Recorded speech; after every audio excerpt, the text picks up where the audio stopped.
చెప్పావు చెప్పరా ఎందుకు చెప్పావు మీనాక్షి ఎందుకు చెప్పావా ఎందుకు చెప్పావురా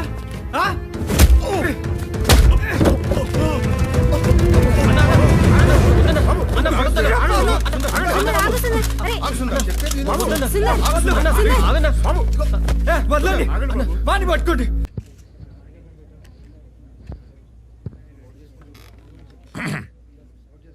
ఈ కేసు గురించి మీ అందరికీ చెప్పాల్సిన అవసరం ఉంది. అందుకే ప్రెస్ మీట్ పెట్టాం. విక్టిమ్ మీనాక్షి ఊరెళ్ళి తన ఇంటికి వారం రోజుల తర్వాత తిరిగి వచ్చింది. ఆ టైంలో హస్బెండ్ ఇంట్లో లేడు. అక్యూజ్డ్ హిందూలో ఎదురింట్లో ఒంటరిగా ఉంటాడు. పెళ్లి కాలేదు, ఫెయిల్డ్ మ్యూజిషియన్. ఇంతకు ముందు కూడా చిన్న క్రైమ్ రికార్డ్ ఉంది.